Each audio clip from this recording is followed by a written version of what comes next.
Dorie's journey to fame began on his father's farm in Waco, Texas.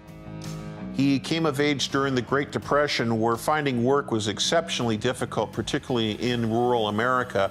And so, like a great many young men of that generation, he opted to join the armed services to be able to not only have a place to live, but to learn a trade and be able to earn some money and perhaps send some home. In September 1939, just after the outbreak of the Second World War, Dorie joined the U.S. Navy as a mess attendant, one of the few ratings open to him.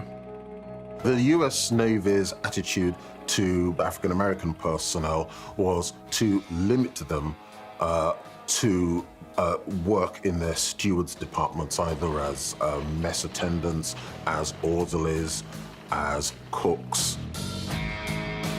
In 1941, Dorie was assigned to the dreadnought battleship USS West Virginia.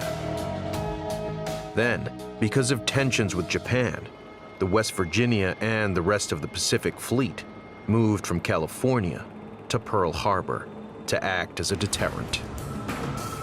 On Sunday, December 7th, Japanese bombers launched their surprise attack on the Pacific Fleet.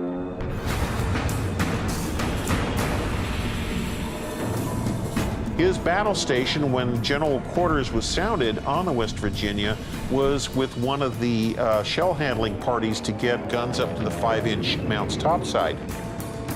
But by the time he gets there, he realizes that it's not much of it left, so he makes his way up to the decks. And as he's up on the decks, he notices that there's a number of his fellow shipmates that are injured. So because of his stature, I mean, he was, 6'3", about 200 pounds, he was able to help a lot with those sailors to get them to safety.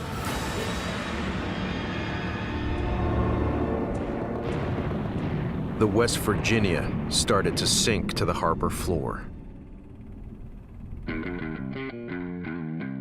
Dorie, who moments before had been folding laundry, was ordered to man one of the ship's 11 50 caliber machine guns. Probably to him it seemed like an eternity, but I think it was at least about 15 minutes, so he at least shot until he ran out of ammunition. And I don't know if that's something I would have thought to have immediately done. I guess with all the adrenaline that's going on, and you've got all the sounds, the airplanes above head, you never know what you're really gonna do in that moment. After 75 minutes, the attack was over. The West Virginia sank. One of 19 Navy ships that were sunk or seriously damaged. Over 2,000 Americans died. Dorie's bravery did not go unrecognized. May 1942, on the deck of the carrier Enterprise, Admiral Nimitz presented the Navy Cross to Dorie Miller at an awards ceremony with a whole bunch of other officers there. And so he then becomes an icon for recruitment. But he also becomes a way of inoculating the U.S. Navy against accusations of racism, with which, of course, it is rife.